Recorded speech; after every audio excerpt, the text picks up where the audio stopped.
In a Melbourne suburban lounge room, punk rock band The Overated is working on one of its numbers.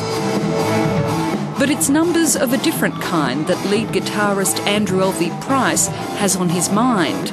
In less than a fortnight, he faces his toughest gig, representing Australia at the International Maths Olympiad in Spain.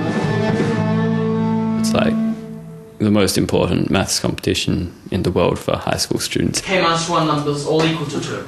In Sydney, the other 5 members of his team are in their final group training session before they leave.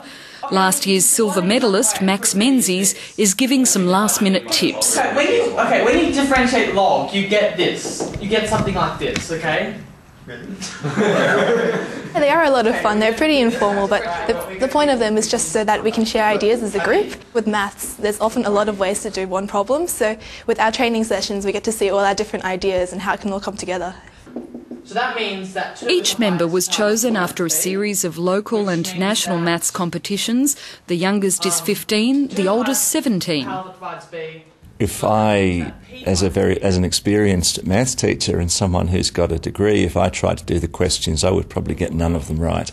They are extraordinarily gifted students. One of the things that I enjoy the most is you end up with a student who produces a solution better than the solutions that we can come up with.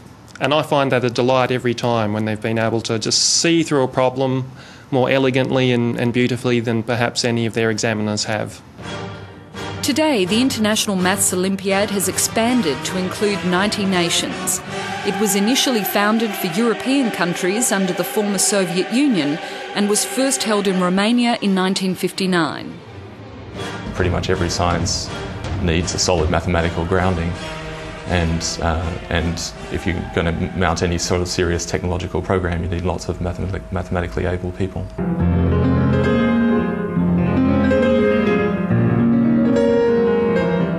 The competition is intense, with students having to complete 2 4.5-hour exams over 2 days.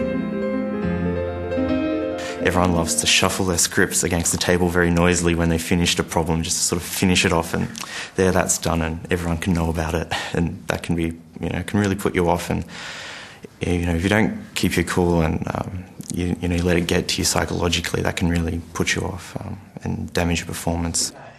Last year, Irene Lowe and Giles Gardam both won bronze. They're hoping to do better this year.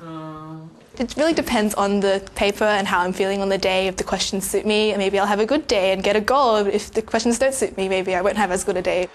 In 2007, Australia came 22nd in the overall unofficial tally.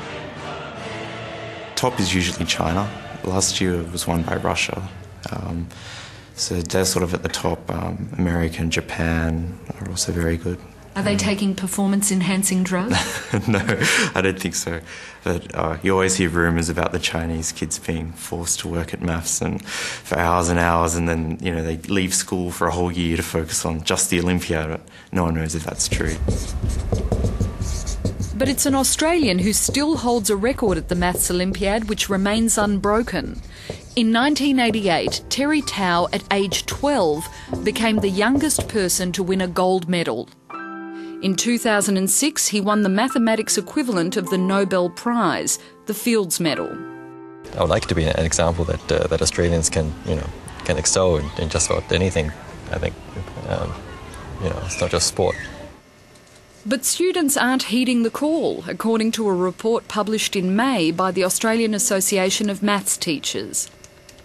Even though Australia does well internationally, we don't have as many students doing high levels of senior secondary mathematics and university mathematics as we really need to maintain the strength of the economy, and particularly in the high-tech kind of areas. Mathematician Cleo Creswell runs a maths bridging course for students enrolled at Sydney University. I like to say mathematics is the study of patterns. So it's not about the numbers. Sometimes I go to parties and people say, oh, you're a mathematician, what's the square root of 567? I don't care. What you're doing is you're actually studying links and connections, and you're moulding your brain to be logical and see complexity. Giles Gardam also knows that the numbers and symbols on the board open up endless possibilities.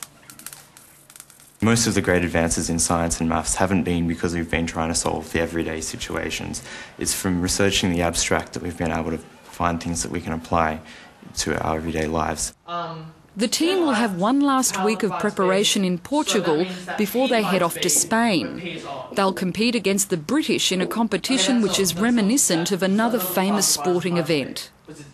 In the last exam, we'll be comparing our marks, and whoever wins will be taking home the mathematics ashes, and we'll be burning the other team's exams. Whatever the result, the future for these students is extremely bright.